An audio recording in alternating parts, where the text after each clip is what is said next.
Welcome to Let's Talk About It. Broadcasting live from North Nashville, Tennessee. North Nashville spans from Metro Center down to the border of Bicentennial Mall, including the neighborhoods of Bordeaux, Buena Vista, Parkwood Estates, Germantown, Haynes Manor, Jefferson Street, Fisk Park, Cumberland Gardens, Oak Valley, Enchanted Hill, and many others. It's perhaps best known for the 3 universities housed here, including Tennessee State University, Fisk University, and Meharry Medical College. North Nashville is also home to the Tennessee Titans practice facility. The Tennessee Titans will begin construction on an expansion project at St. Thomas Sports Park, which will almost double its current footprint in Nashville's Metro Center neighborhood. The plan includes 60,000 square feet in additions, including a new building situated along one of the practice fields, and major renovation of spaces within the existing 75,000 square foot building. Now live from North Nashville, Dr. William Head. Let's talk about it. Good afternoon, everybody, and welcome to beautiful North Nashville, Tennessee. Not to be confused with North Little Rock, Arkansas, which is an entity of it in and of itself in the great state of Arkansas. It's across the river from Little Rock, and for a long time was accessible only by ferry. They finally built a bridge, so North Little Rock remains North Little Rock unto itself.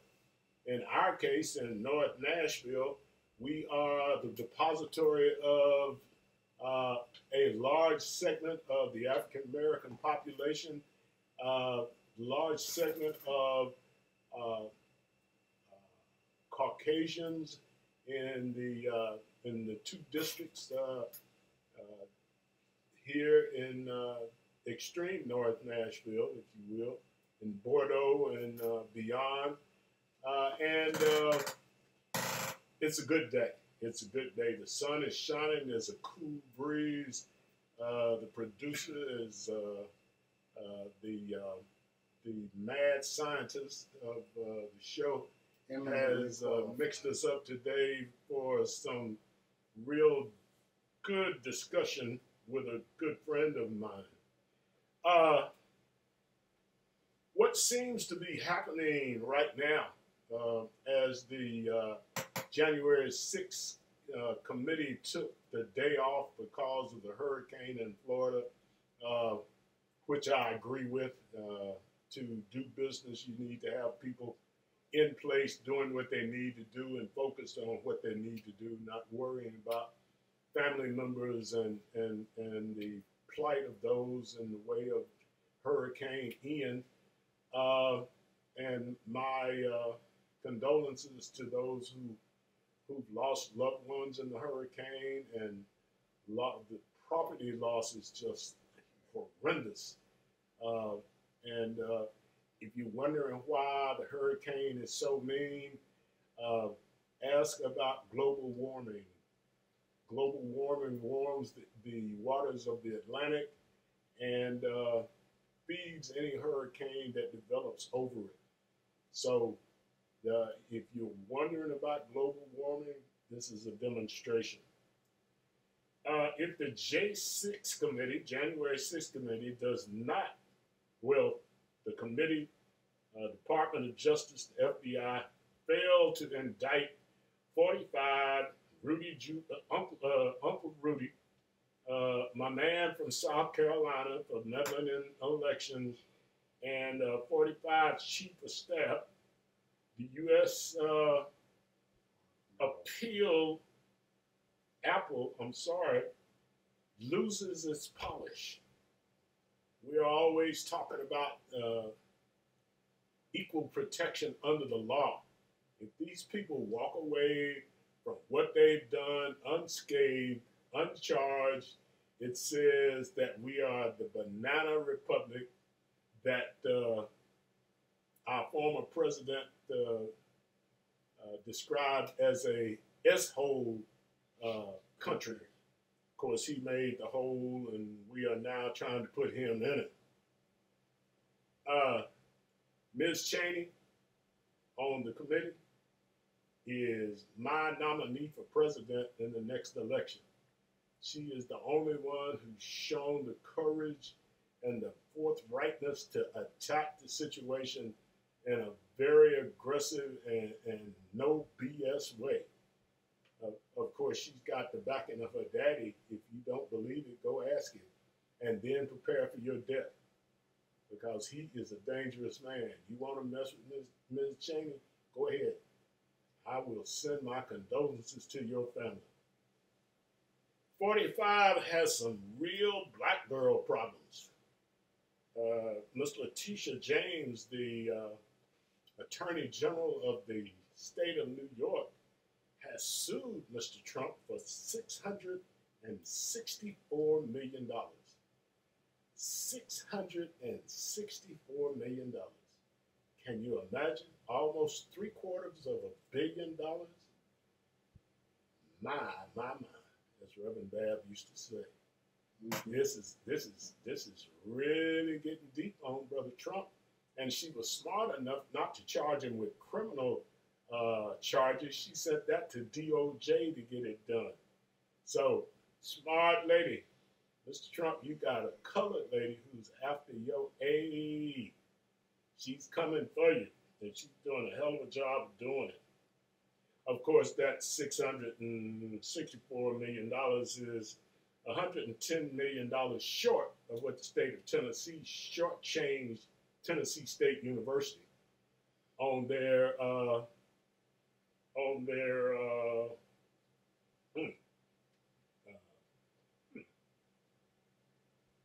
budget. We'll talk about what sector of the budget, but we still need to take some action, TSU graduates. FAMU is in the process of suing the state of Florida for the same thing. And I'll put me in that, we are still sitting looking at King Governor for Life bill and watching him talk about bringing 100 charter schools to the state of Tennessee run by a small private institution in Michigan. In the whole state of Michigan, there are only 3 charter schools that these people have anything to do with.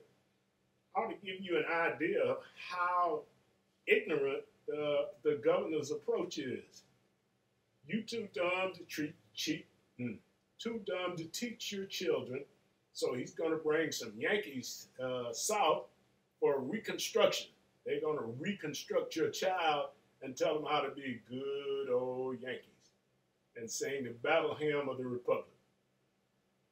Wake up, wake up. You think it's hurting black folks? Wait till the bill hits you. And guess who's paying for all of this? The state taxpayers. You're paying for somebody to come to Tennessee to teach your children because you too damn dumb to teach them yourself. Excuse me. Think about that. And you're going to pay them?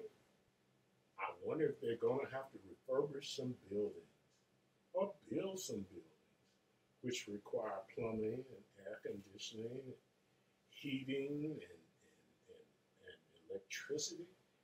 Now, do you know anyone that does that for a living? Wow. Watch where the money goes. The Brett Favre story has taken its own legs. Brett, in his deceit, described by one of his fellow NFL associates as a scumbag. Now, I don't know if Mr. Favre is a scumbag, but this man had no compunction about describing him as such. But this man, who is reportedly worth $140 million, duped the welfare department in Mississippi of, I think it was $8 or $10 million, most of which, I'm sorry, more than that. It was $10 million that he invested in a pharmaceutical company, and another $6 million he invested in. He utilized to help build a volleyball facility at Southern Mississippi University, his alma mater, as well as the former governor who facilitated the theft. My. If you want to see the real America, look right there. Look exactly where you see foolishness. The governor of the great state of Mississippi, which is 47th in the nation in spending on education and 50th in the nation on taking care of its poorest residents, and Brett Favre, a man worth millions, several $1 million to manipulate. You folks in Mississippi better wake up. You think this is funny? Well, the governor of Mississippi left town and went to Hattiesburg or somewhere and said it is good to be out of Jackson. Jackson is experiencing the worst form of emergency. No water to drink or bathe in or anything else. And he thinks it's funny, so he says it's good to be away from Jackson. Voters in Mississippi, vote him out of office and he can go somewhere else other than Jackson immediately. Don't wait. Vote. Whoever's running against him, vote for him. He can't be any worse than him, even if he's a Republican. Get rid of his butt. Well, I'll get off my stump since I have stumped out. And today I have with me a good friend of mine, the Dr. William Gittens. Bill, how are you doing today, my brother? I'm doing fine. And yourself? Well, you and I had a brief discussion in which I admitted some ignorance that I had picked up over the years in reading the account of the what do they call it? The crossing of the Atlantic from Africa, the slave trade. And my take from those readings was that African slaves escaped or were thrown off ships to keep the ship from going under, and they were strong enough to make it to shore on the Caribbean islands in the southern Atlantic. And you said, "Are you crazy?" That's not the case. Bill, give us an intro to your answer to that. Okay. There was a couple of incidences where ships transporting slaves to the newly created plantations in the West Indies were victims of slave uprising and mutinies, and the slaves got out. And one of those myths is an actual fact that it happened near the island of Dominica, which is in the Lesser Antilles.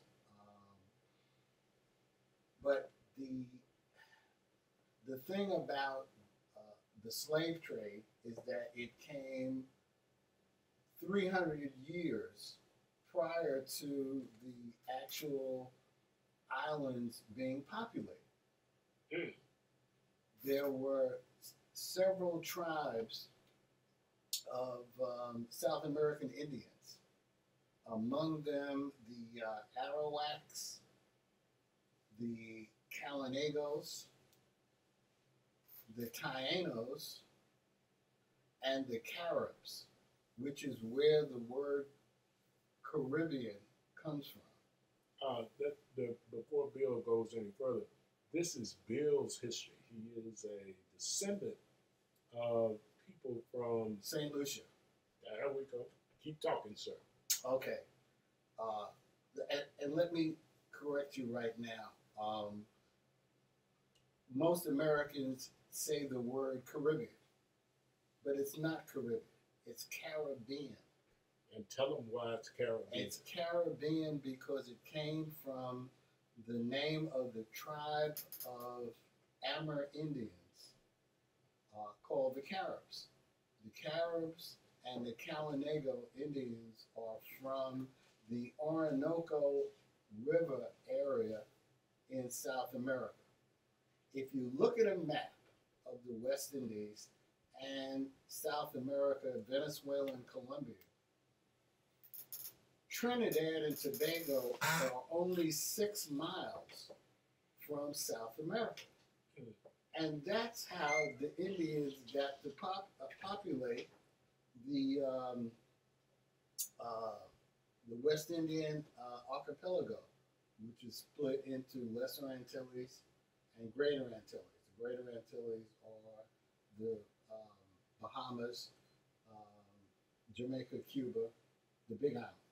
The Lesser Antilles are the Little Islands, the Windward Islands, that actually start in 6 miles off of the coast of Venezuela. Okay. The Taino Indians were the first group of Indians that populated the islands from Trinidad all the way up to Antigua. They were replaced by the Caribs. The Caribs were fierce fighters, and they were also cannibals. And they took over those islands primarily by warfare and assimilation. The same thing happened to the Arawaks, were another group of South American Indians, and the Kalinagos. Now, the history of the West Indies is one of European imperialism and conquering. You had four sets of folks. You had the English, you had the French, you had the Dutch, and you had the Spanish. All right, the Spanish basically started it, but the French and the English came behind them. The Dutch only populated a couple of the islands, primarily this place called St. Martin. All right, and they split that island in half, and they weren't as aggressive as the English and the French. Now the Amur Indians, A-M-E-R, Indians, was what they called them. Okay, because once again, Columbus thought he was trying to find a way to get to India via ship. All right, so they fought and were successful in raiding the English and the French plantations, to the point where in 1660, the English and the French cut a deal with the Kalinago and said, look, we'll let you live on St. Lucia, St. Vincent, and Dominica, and leave the rest of the islands alone. And they said, okay. But as you well know, the white man speaks with a forked tongue, and the English went back with 3 tongues. Yeah, went back on the on their end of the deal, and they literally tried to kill them off. What they could not accomplish by means of warfare, they succeeded with disease. Let me say that again. They succeeded with disease. They introduced smallpox and gonorrhea, other and sexually flu, transmitted diseases the to the Indians. influenza. Right. That through the natives that inhabited these islands, and they had no natural immunity for it, and that's why they, by and large, the population was decimated.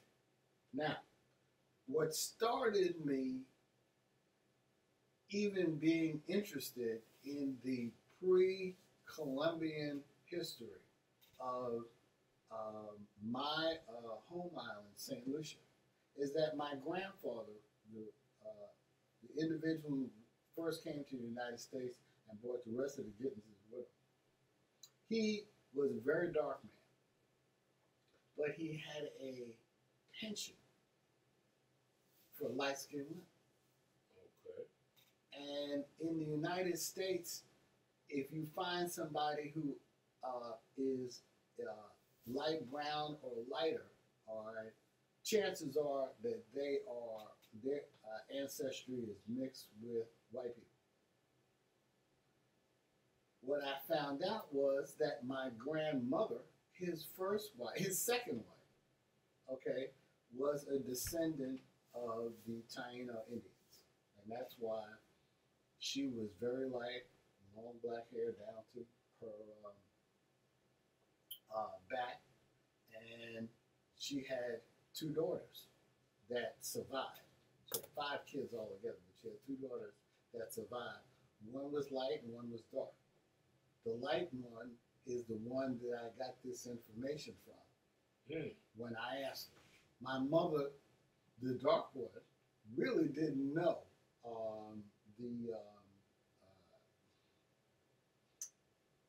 the ancestry of our family.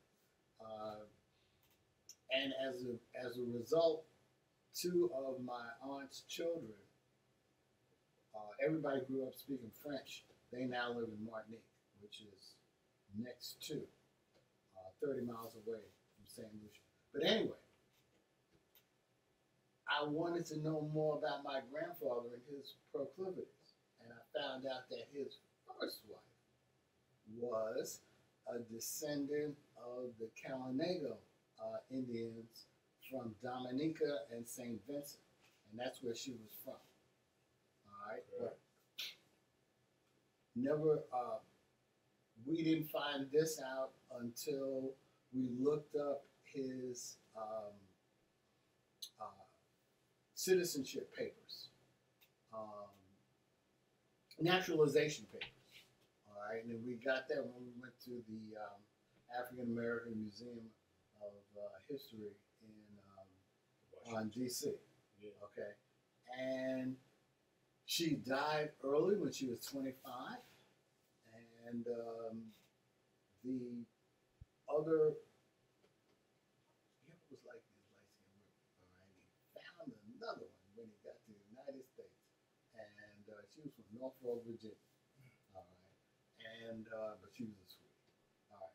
But I say all that to say that there was a rich history in the Caribbean islands prior to Columbus ever setting foot on those islands. In New York, and this is just an aside, I'm just sliding this in there for somebody to research. There's a bridge in New York City that goes from Staten Island to from Brooklyn to Staten Island to Jersey, called the Verrazano Narrows Bridge. And it's named after an Italian explorer. I can't remember his first name, but obviously his last name was Verrazano.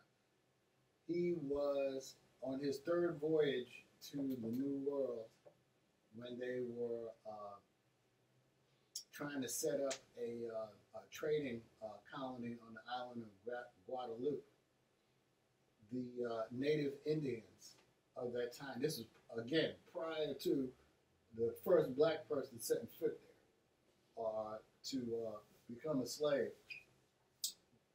The Taino Indians captured him and ate him. Captured and ate it. Yeah, Okay. and ate him. So You said they were cannibals. cannibals. Yeah.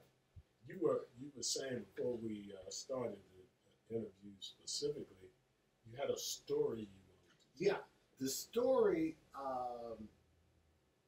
was during Roots. When Roots first came out in 1977, I had the idea of buying my grandfather a cassette deck so he could tape some of the family history in an oral fashion, and then I would transcribe it down. Okay? And he never would do it on his own accord. I had to actually sit there and ask him questions. Okay? And one of the questions was, how did he end up with his first two wives? Okay? And the answer was that they were both of this Indian heritage, and he could speak their language. Okay, and the language, it wasn't Spanish. Okay, but it was some form or derivation of the languages spoken in Upper South America and Central America. And because of his language facility, even though he didn't look like them, even though he was black as sin, all right, for some reason he got over, all right, and I am of the mind that some of himself lives in me because I have a shy smile and a glib tongue myself. Now, all of this was history pre-white man showing up. No, this was pre-black people showing up. Okay. The white people came at the latter end of the 15th century. And by 1511, it came in 1492, 1493. By 1511, they were bringing in slaves, all right, to work these plantations. But the slaves and the natives on the island greatly outnumbered the white people. And as a result, with the exception of Barbados and Jamaica, the two English stalwart islands, the rest of the islands gave the English and the French fits. All right, and in 1789, 2 years after the Declaration of Independence, slavery ended on St. Lucia. They just let the slaves go because the English and the French figured out that they could not make a living with enslaved labor. When the enslaved labor outnumbered the slave owners. Exactly. And there were massacres. All right, and then the natives took in the slaves in the mountains. Okay. And the white folks wasn't going to go up there to go get them. That's a good one. Yeah. What the final death knell of the Kalinago Indians came in 1812 when on St. Vincent the volcano erupted and it wiped out the majority of the population of the island because it was right there by the port. And during that time period, several of the islands had volcanoes on them.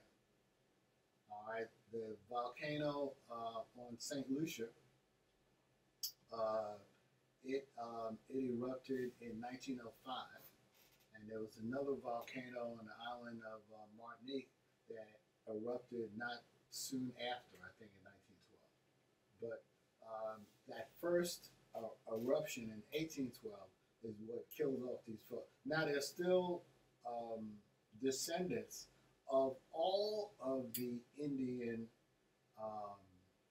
all of the native tribes in the West Indies, and they are, you know,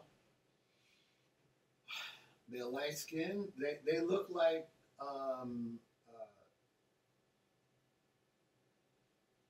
Native American, indigenous people almost everywhere. That's the look. They're brown. They have long hair. Okay, and they adopted some of the African parts of their culture that had primarily to do with music, with drums and things like that. But it is one of the reasons why color is not an issue in the West Indies. Because everybody is, for example, on the island with my family, everybody's St. Lucian before they're anything else. All right, but in America, it's a different deal. Absolutely. Okay. But the thing about the islands, if you will, is that no matter what you do or say, when you go there, you're visiting a black country. Yeah. And whether anybody wants to accept that or not, it is the case. Now, the colonial influence when these European folks, the Dutch, the French, the English, the Spanish, yeah, came to that area of the world, they brought with them their language, their customs, their religion, Christianity, as with a musket beside Jesus. Jesus is carrying a musket when they get there. Yeah, pretty much. So the influence of the colonial countries is, of course, obvious because of what the islands are named, the British West Indies. Yeah. And now they're called the Federated West Indies because they, in 1967, all of them threw off the yoke of the British Empire and became a consortium of islands unto themselves.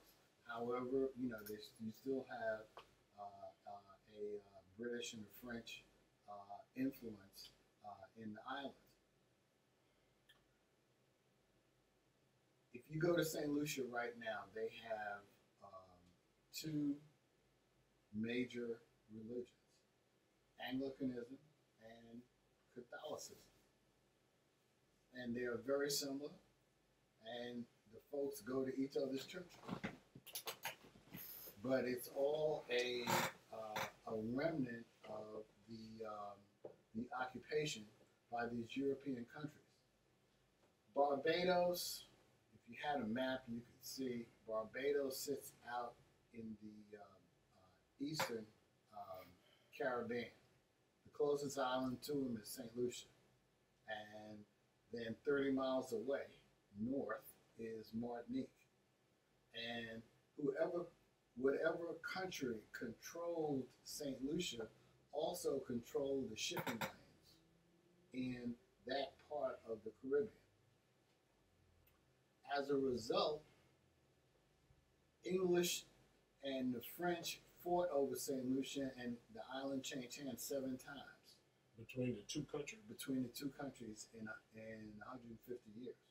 7 different times? 7 different times. So what you have is the language and culture is French, but the education and the judicial system is English. Okay. All right, and everybody speaks patois, which is a combination of English and French, except me. Patois? Patois. Yeah. Patois. The thing about most populated areas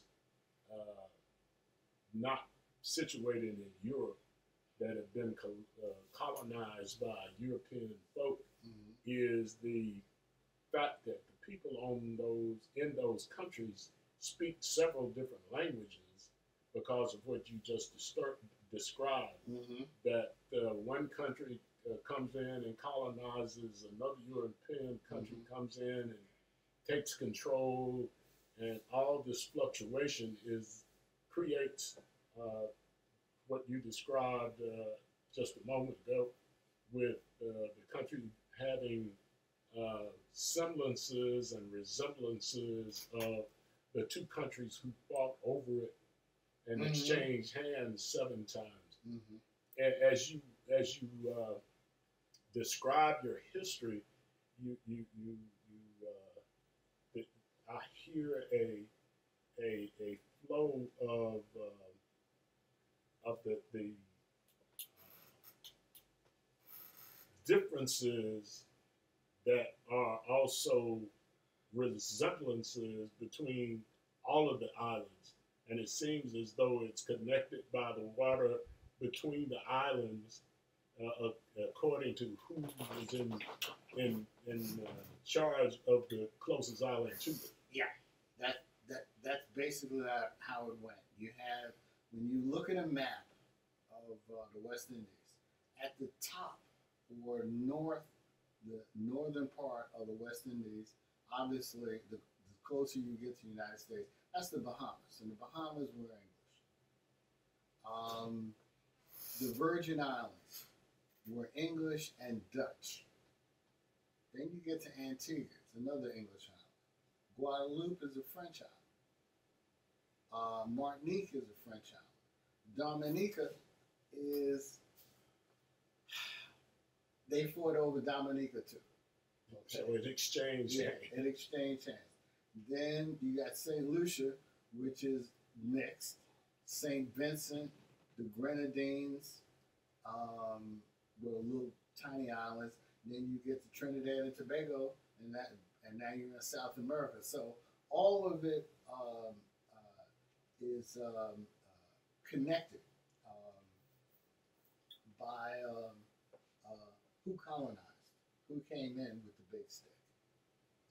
The folks who happen to be in charge at a particular time and press the oppressed to assimilate into their level of thought and process.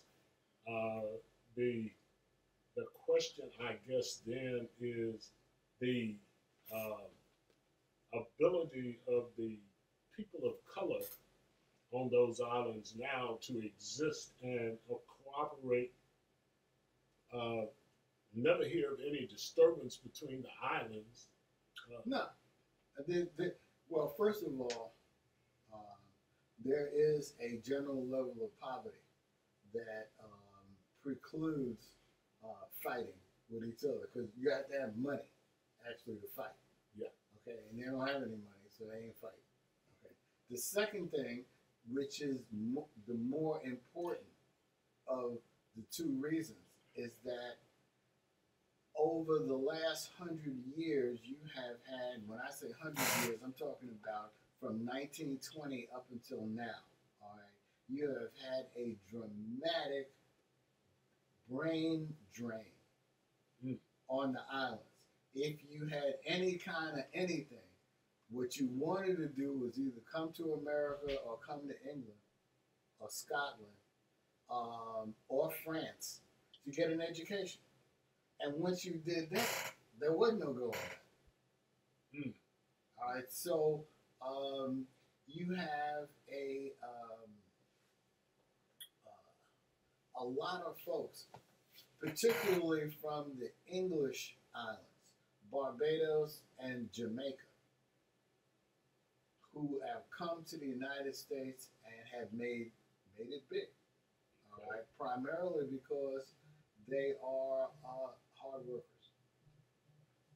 Hard workers and hustlers. Yeah, hard workers and hustlers. Yeah. your reference to the Afro-Carib music combination Mm-hmm. now gets me to understand when they talk about Afro-Carib music, Mm-hmm. because one does not exist without the other. Without the other. That's exactly right. The And ability to maintain your drums was the big thing. And it's what separated a lot of, for example, Cuba and Haiti, okay, kept their drums. All right. And for a long time, nobody messed with those folks. All right. Because they knew when the white people were coming because they listened to the drums. All right. But music is an infectious thing. And the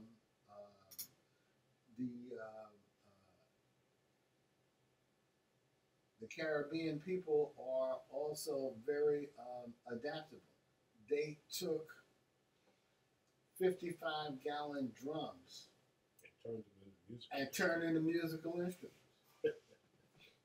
Well, that's a parallel to the African slaves in this country taking what was thrown away by the slave owner and turning it into soul food. Yeah, yeah, So yeah. uh, Yeah. when you look at well, how much cooperative interventions do the different islands enter into to help their economy, if anything? They have some economic arrangements, and very recently, a group has formed consisting of several Caribbean nations and several African nations as a way of utilizing resources and technology for them to get closer together. All right? But again, we live in this zero-sum world where if I'm doing well, that means that you are not going to do well. So you do have forces that I call them forces of the status quo that want to keep folks apart, want to keep them from not getting together. And a lot of it has to do with the acquisition and control of capital. And resource. All right. They have some resources, but they don't have the capital. To To mine them and, right. do production. For example, St. Lucia, the southern end of St. Lucia, there is in fact still a hydroelectric potential because you have a volcano there. And the volcano, with the right technological inputs and money, could actually produce electricity for the whole island without having to deal with oil or anything else. They have that potentiality. But anytime you got that much heat, you always have the possibility of harnessing it to produce electricity or whatever level It takes of money. Yeah, It's a money thing. So what you're saying is the folks with the capital to go in and develop those things are not willing to take that risk for those people that live there, like those people that we always talk about, you people, those people, these people, y'all, them. One of the things that I'm amazed at is I see Jamaicans as portrayed as poor and inept, but I see Jamaicans that I know who come to this country and succeed because of a work ethic. That's it. That's it. And so tag that's given Jamaican people is one of those things that says, well, we don't need to spend any money on those people Yeah. because they're inept and lazy. I sent everybody on my listserv a discussion of racism in this country, white supremacy, the other day, and I got more responses from that than any show we've done. Oh yeah. Folks were just, where'd you get this? Thank you for sending it, et cetera, et cetera. And I think when we look at the lack of, just like Puerto Rico right now is suffering 5 years, they have not recovered from the previous hurricane. Now they have another hurricane that has torn the island apart once more. And it is a U.S., what did I read? Protectorate. Yeah. And the U.S. doesn't protect it very No. much or very well at all. No. I would suggest to President Biden, if you want the Puerto Rican vote, that you get some people down there and try to help those people, or you will find yourself missing a whole nation's vote. But the Puerto Ricans are now seeking to become a republic unto themselves, and They don't really want that. You have some people who want that. Some people want it to stay the way it is, and some people want it to be a state, in an American state. right. All right. I am not Puerto Rican, but I would think that the benefits of statehood outweigh the benefits of being a republic. Once you declare yourself a republic, then you cut yourself off from those things that are necessary. That infusion of capital from the United States, access to FEMA and all the other things when something goes bad. Okay, and the same folks that were getting rich before are still going to be getting rich, but they won't have the U.S. government and our system of laws looking over their shoulder. Yeah, so now you get richer and take it Yeah. rather than having to provide support for the island. I was reading an article this lady wrote about the inability of the people of Puerto Rico to get the relief aid to people because there are unscrupulous people who circumvent and Corruption. Yeah. Corruption is endemic. Sounds And- like the U.S. Yeah, in societies where the overwhelming majority of people are poor, and the people who are the quote unquote merchant class and the elite class only make up like 1 or 2% of the overall population, but they control the rest of it. Sounds like the U.S. Just like the U.S. So I would think that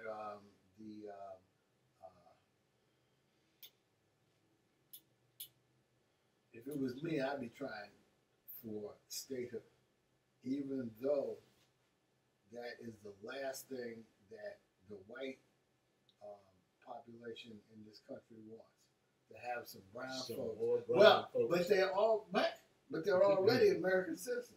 Yes, Okay. and they vote in Yeah. each election. And when they move to New York and or Florida, now they can vote for. They get full citizenship in terms of voting. Okay, and Puerto Rico doesn't have nearly the amount of people that it used to, because people leave and they come back to visit. well, all right, but they're not coming back to live. No.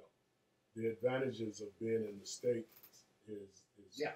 is so obvious that it's hard to put them back down on the farm after they've seen Paris, old song from World War One. Yeah.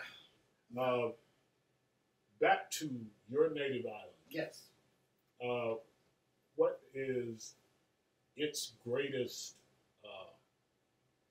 challenge as a political entity? What is their greatest challenge as an island? Well, you always have the attraction of capital as the thing. One of the things about the pandemic, and it's a cliche, but when the rest of the world got sick, the West Indies got pneumonia because tourism was their lifeblood. All right, and folks didn't want to go. No, could not go. So rebuilding their tourist economy is something that each succeeding administration is involved in. All right, and also white people have a tendency to want to own land wherever it is that they go. Okay, but it's hard to buy land in St. Lucia unless you have, unless you're working with someone who is a St. Lucian. Okay, as part of the ownership package. Okay, I'll give you an example. What's the guy's name? The Australian golfer they call the Shark. Yeah. Can't call his name. I can't. All right. He. Greg Norman. Greg Norman. Yeah. He was a principal in a group of Europeans that wanted to build a golf course and resort on the Caribbean side of on the Atlantic side of the island. Okay. In this place called Generary. And the resort was 35% built. Okay. When the pandemic hit. And they dropped. And then the money dried up. And every scrap of wood, metal, and everything else that was on that site, all right, was absorbed by the local population. A local population, yeah. Well, the thing that I see as a possibility, and of course I don't have access to that kind of money, but these young men who are signing these sports contracts, these entertainers who are making billions of dollars, may find it attractive to invest in a place with people who look like them. Of course, the people who handle their money are going to want them to invest where their friends will make money. I think the risk involved in investing money is one that these young men and women could very well become interested in if there is some investment group that is of high caliber and high character. Those two things are hard to come Hard by. to come down. You can Absolutely. have one or you can have the other, but you can't get both of them. Bill, if you had one last thing to say today about your home and its future and its past, what would it be? I would think that those of us who are of West Indian heritage need to explore the history more, and you can, in fact, utilize your own money to invest in the island of your choice. I mean, they will take your money. Yeah, absolutely. But where will it go? Well, it depends on what you want to do with it.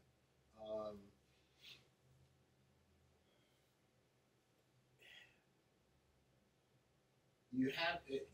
All right. The world, 90% of the world is made up of relationships that you make, and those relationships have to be established before any money changes hands. All right. I have 3 brothers and 2 sisters. One of my brothers lives in Connecticut and is not going back. My sister lives in Fort Lauderdale. She'll go back for a visit, but that's about it. All right. My other brothers and sisters all live in the West Indies. Okay. But they all went to college. They all have master's degrees. So they're doing relatively well. So they ain't going nowhere. All right. And their children, they hooked up their children as far as education is concerned, so they would have a choice whether or not to stay there or to go someplace else. All right. Some of them are in England. All right. But everybody knows from whence they have originated. Yes. That's right. And I find that in America, folks just don't know enough about their past to be able to chart a life in the future that will be a little bit more meaningful than what we have now. Black folks, we under the gun, okay? And the first thing you have to do is figure out where you are, how you got there, and where you gonna go. Instead of worrying about what am I gonna do Friday. Worry about what you're gonna do 10 years from now. Yeah.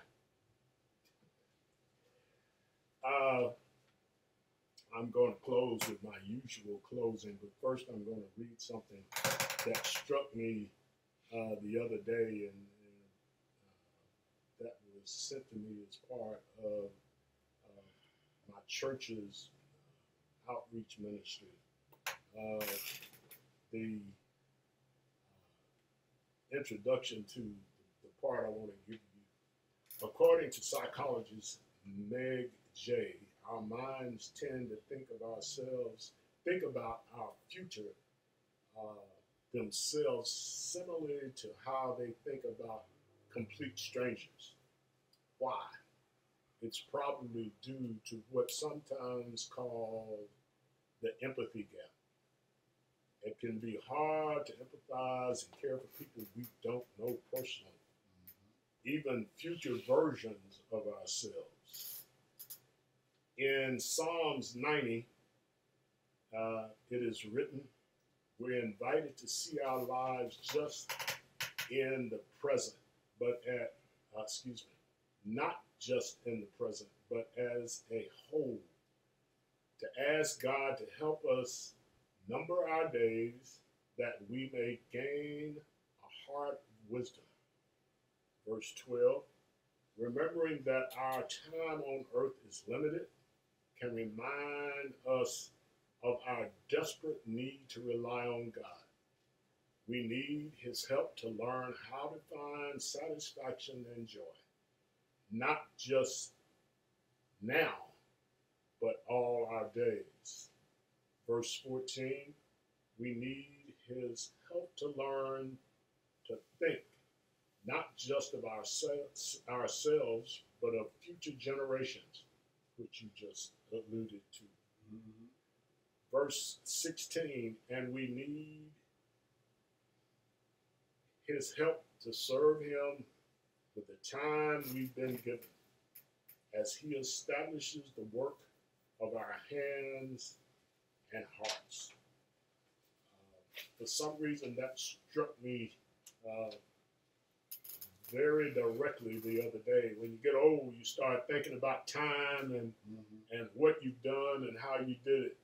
So I guess maybe because I'm old. But if you would, start thinking further down the line than tomorrow or next week. Start thinking about where you're going in the next 15 years. Make your plan. Write it down. Write down your goals and objectives and how you're going to attack them. I have a saying that has stuck with me for a number of years. And it goes like this. Let me get it. I'm going to try to get it straight. You can't go back in time and correct all of the mistakes that you've made. But you can learn from them. And you also can forgive yourself for not knowing any better at that time. Forgiveness is hard to come by. Yeah, but it's necessary. But forgiving yourself is even harder to come by. But necessary. Necessary. Thank you, Bill. As always, I close with the words of the Reverend Dr. Dale P. Andrews, formerly the head of the area of homiletics in the Vanderbilt University Divinity School. I quote, "I have more questions than answers, more problems than solutions. From these gifts, I freely share. God bless and keep. Get your children to a safe place. Tell them where they're going so they will go there if something breaks down. Make sure you can find your children if something crazy goes on. And this world is getting crazier every day. I'm not telling you to fear. I'm telling you to be prepared. God bless and keep."